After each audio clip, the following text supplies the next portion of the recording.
Hey everyone, thanks for joining us for the Insurance Leadership Podcast. We have some returning guests today, Sharon Alford, who's the VP of Direct-to-Consumer Development, and we have Warren Laird, who is the Marketing Director for Individual Products. They're both with VSP. They've both been on the podcast before. Sharon, one of our first guests we've ever had.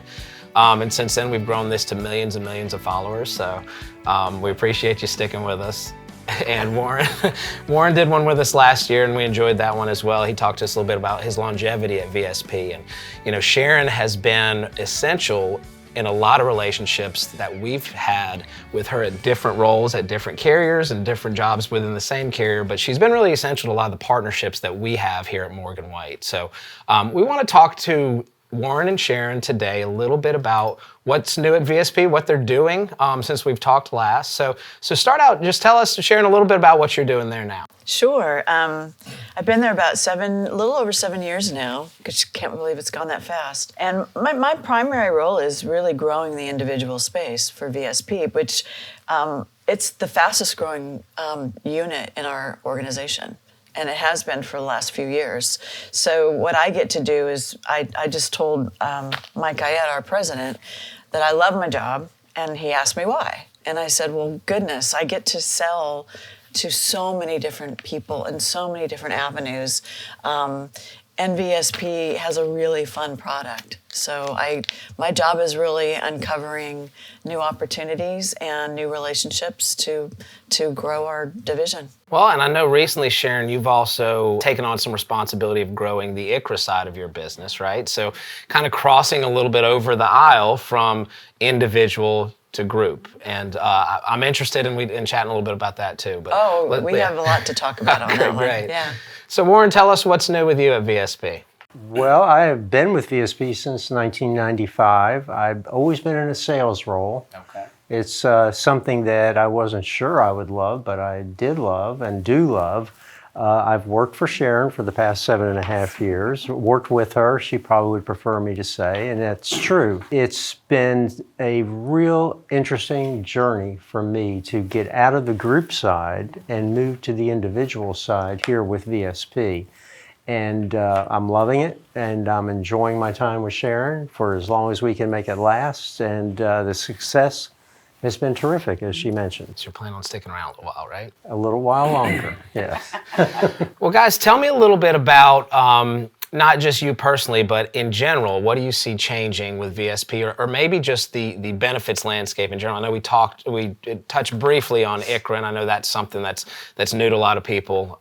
Any of the listeners, if you're not familiar with ICRA, it's an individual coverage HRA, and it's a strategy really to sell individual products to a group.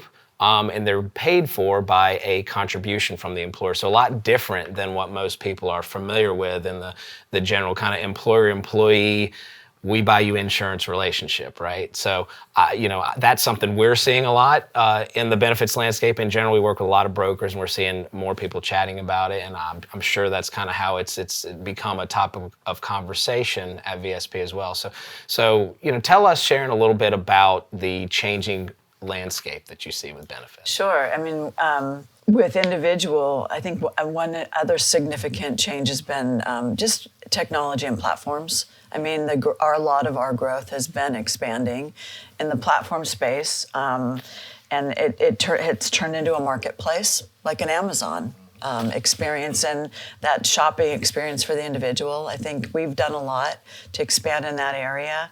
One of the other things that we've done as well is we just purchased iMart Express, which has 280 stores, locations basically. But the significance of that for us and for folks that you're distributing to and individuals, we bought them because we call them a provider desert. They're in areas and regions where most people don't have access. And so it's been a very significant not just a growth opportunity, but an opportunity to really be able to reach. Our focus is reaching members, reaching folks where they don't have access. So that's been a really big change or growth for VSP and for folks that are working with us. I would say because of my experience and my tenure here at VSP, when I came to work here, we were private practice exclusively. I mean, there was, you say, a retail big box store. It was the worst thing you could possibly say at VSP. And the change in our board, the change in our senior leadership has been remarkable in that we have come to realize at some point that it's not what we want necessarily, it's what do our members want. In the provider desert, you have people that are out in rural areas that don't have access to a provider. And the iMart Express stores meet that need to a great degree. And so retail, I would say, if there's anything that's the biggest change, it's the makeup of the board and the decision-making process that the board goes through to evaluate change and making sure that it's progress. Okay. I'm curious, so the iMart Express stores, does VSP have any say where they're located, or you guys said, hey, these guys just have figured it out already and we want everything you got? No, so literally we're growing to another 50 stores in the next 2 years. And because they've identified areas that we need to reach people and grow. So we absolutely have a focus on growing that and specifically. And what's really key about it, we own VisionWorks as well, but what's really key about this particular iMart Express, an individual can walk in, pick out their glasses, have their lenses made while they're waiting in the store. So if they're driving far, like they are, because they haven't had access and they're driving an hour or 2 hours to go get their glasses, they can wait and go home with them. So they don't have to come back and go pick them up a couple weeks later. It's all done there while they're waiting. And we just see such an opportunity to reach people that haven't had that access before. Yeah. So And it's we're very really excited. intentional where we're expanding to. We're not expanding to Jacksonville, Florida, that area. We're expanding to Palatka or a smaller town where they may not have access to an eye care provider. And the other thing is that they also provide exams there. Yeah. So it's a total one-stop shop. Yeah. Okay.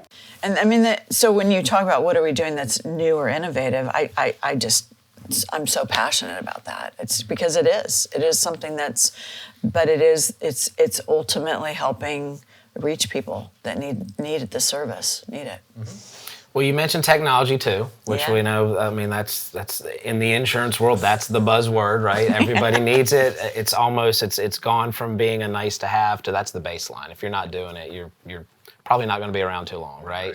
So tell me a little bit on the technology side. Are you seeing user adoption? Are people ready to buy glasses online? Yeah. Completely? Yeah. Actually, we own another company called Iconic, and it grows 5 to 10% every year. And you've got your younger demographics that are really adapting to it, but it also does help to reach folks that don't have access. Again, it is and they are adopting that technology, and you can do online try-ons. It is something that is absolutely growing in our industry. And it's not just the young people. I have several partners that their focus is retirees. And when we do our partnership reviews with these folks, their usage for their members of Iconic, which is the online store, if you will, has grown every year. And overall, it's grown to the degree that Sharon's talked about. But the long-term strategy, so you're investing in the brick and mortar stores while also investing in online. It seems like you guys have a really good balance there moving forward. I totally believe it. And again, I'm going to sound like a broken record. It's making sure we're reaching folks that need, that have access and need it in every area.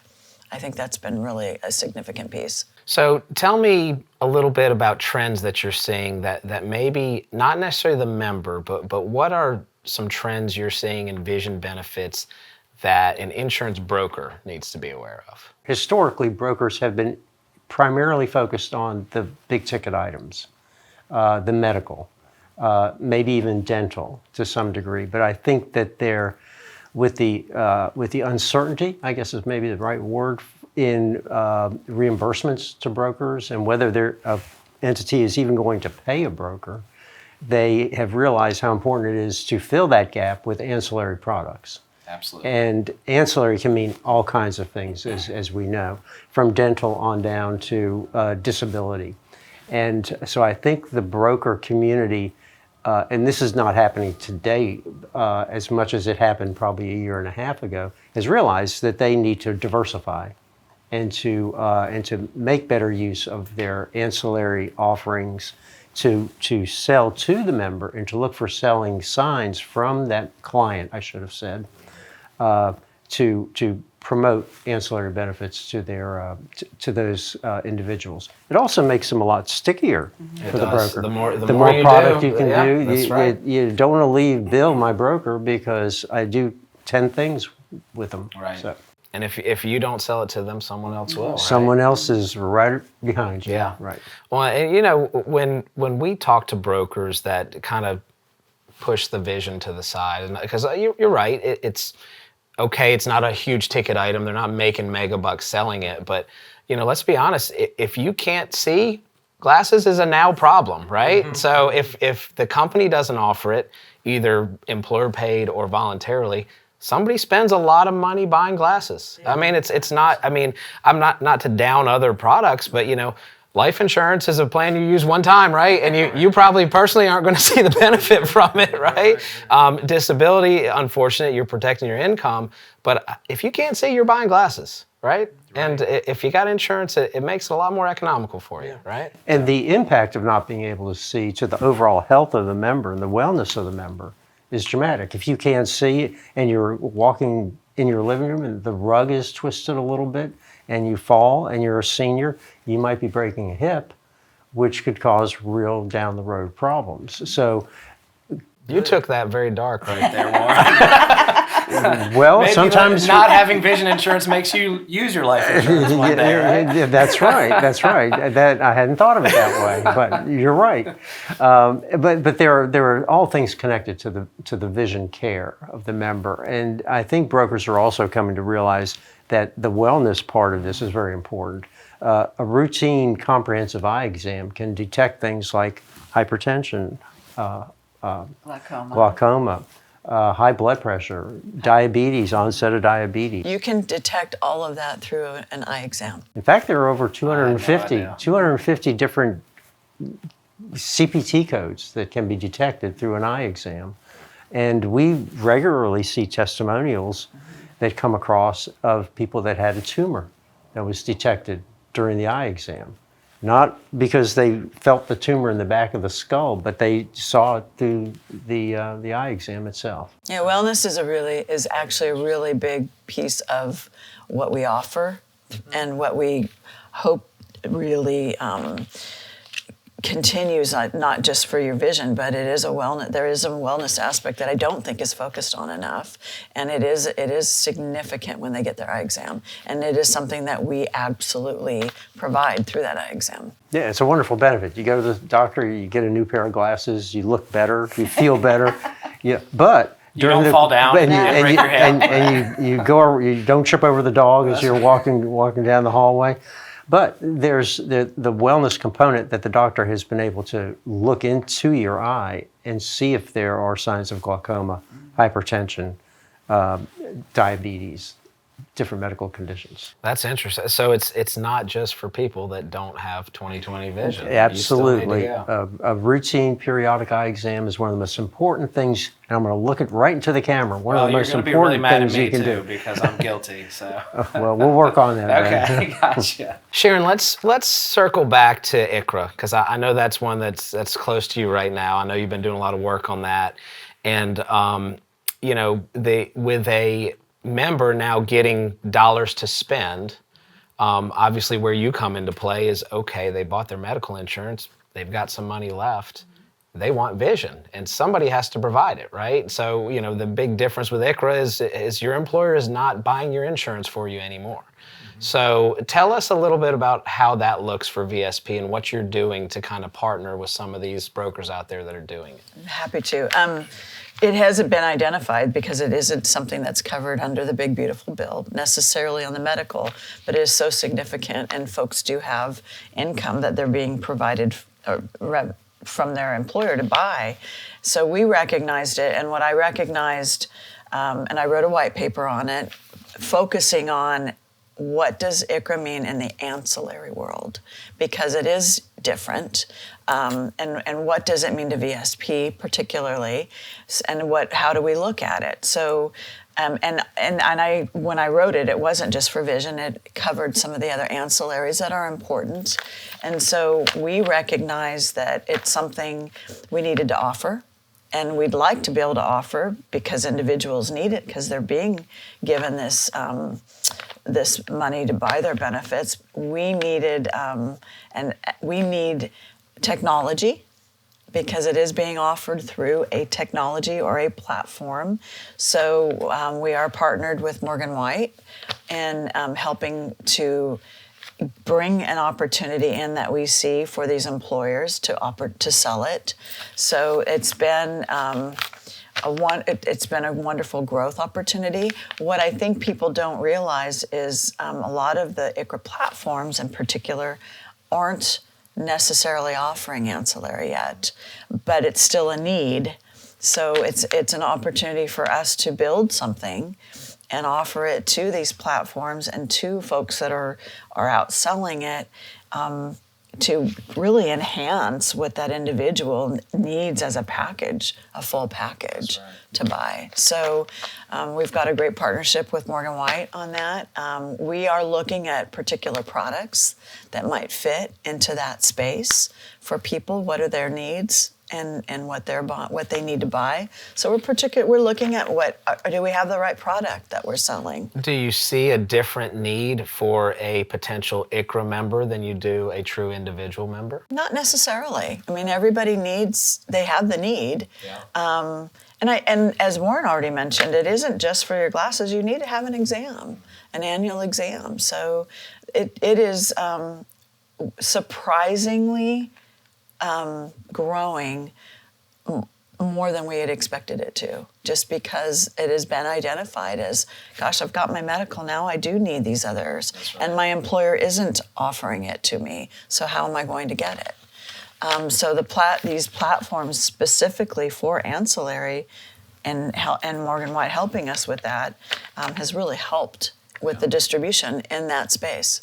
What we've seen too, which I think is kind of a mishmash of how it should be delivered, but is some of these brokers going in and they're partnering with one of these platforms, they get the employer contribution, they buy the medical, and then OPS, when people are asking for other stuff, they turn around and slap a group plan back in there. So you're really not delivering on the full idea of, hey, Mr. Employer, you no longer have to do or worry about insurance.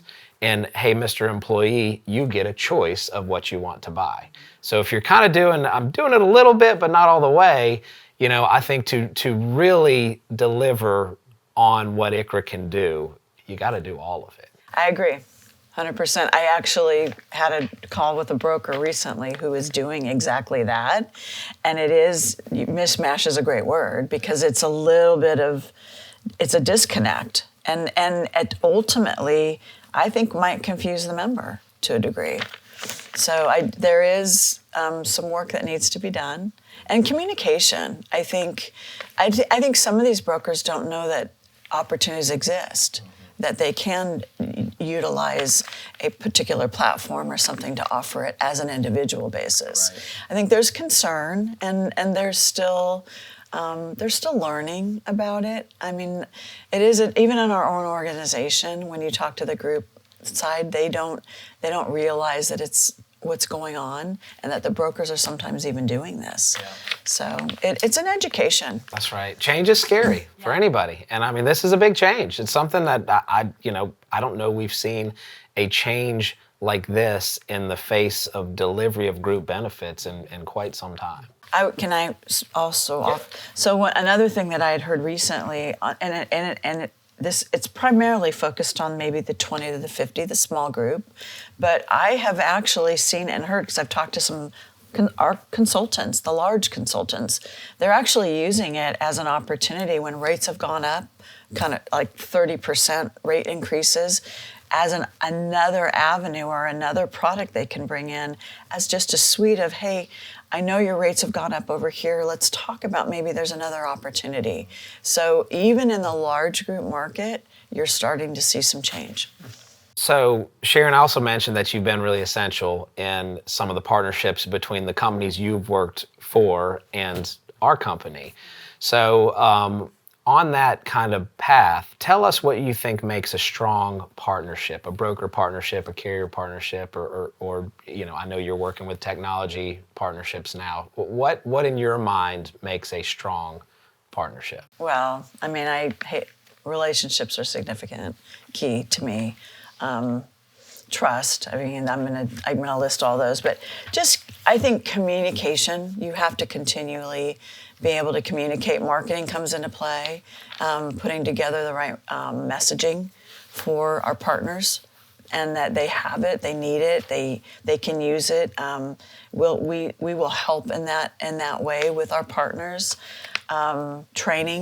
Training is key. We need to work with our brokers and our partners to continually educate, like that wellness aspect. I mean, we're finding that, you need to just, it isn't just one thing. It's a multitude of things that I think we package together for those relationships.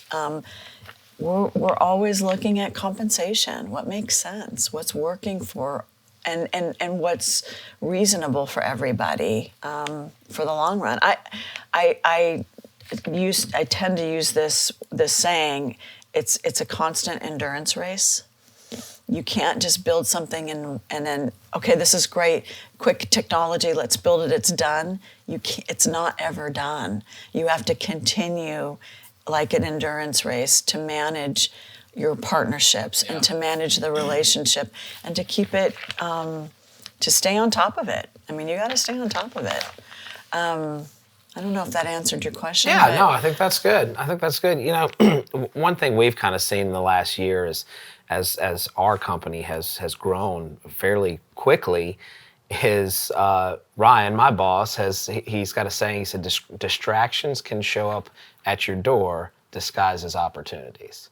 And as you continue to grow and you're on more people's radar, everybody wants to be a partner with you. And it's important to figure out who is the best to really mutually provide value to each other, and not just who needs what I got and then we have to go do all this and that, and maybe they can't hold up the end of their deal. So we found that first of all, long-term partnerships are extremely important to us. We love kind of what we've built with companies like VSP and a lot of other carriers we work with, technology partners, brokers. But we want to continue to grow. And I think, if you hitch your wagon to the wrong horse, I mean, you can waste a lot of time and get really nothing out of the other end of it other than maybe an expensive learning opportunity, right? I think we've learned that just because, the next person shows up with the next shiny thing, the people that are there and how they treat you and how credible you think they are is just as important, if not even more important, than the product or service that they're bringing to the table. Yeah, because it's important to trust. That's I think right, what trust, you just talked absolutely. about. I mean, and it's bringing the bad news and bringing the good news. That's right. And I think that serves you well down the road in a long-term partnership. We both focus a lot on brokers. I mean, that's our distribution, our main one. And, what we've done over the years is we have just added them up one at a time, literally. One guy here, one guy there, and it has become something massive. And, obviously we have, talking about partnerships kind of showing up on the doorstep, we have these partnerships with massive brokers, with, their own technology and stuff they're building themselves. But we're really I would say our sweet spot is probably more the independent agent, the small guy that needs product, they need technology, and they don't have any massive entity behind them doing it for them. So we kind of cut our teeth doing that type stuff.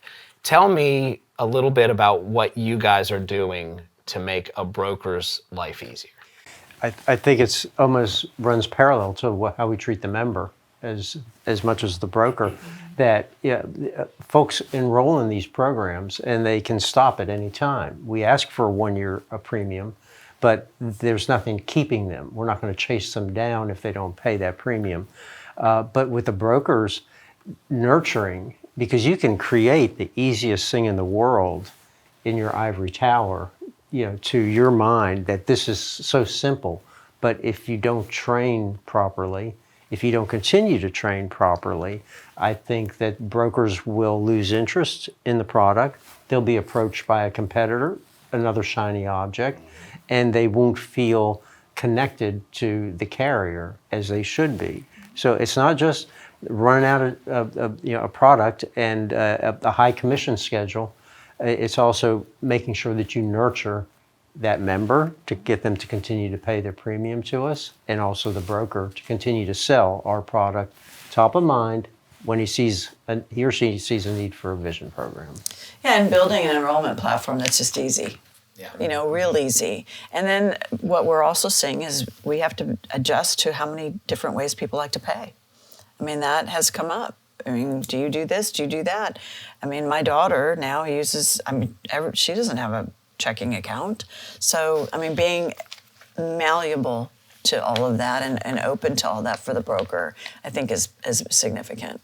And I think we've both done a good job of making it easy for the broker. Yeah. Coming to the member and coming to the broker instead of asking them to come to us, I think is important. Sharon and Warren, thanks for joining us. We really appreciate, one, your partnership with us first and foremost, but also kind of your knowledge, your perspective on the industry. I think you guys really have your finger on the pulse of what's going on, and that's exciting to me. I love seeing a carrier that really is interested in moving forward and innovating and giving the people what they want. So, we appreciate what you guys are doing, and thanks for joining us today. It's our pleasure. Thank you.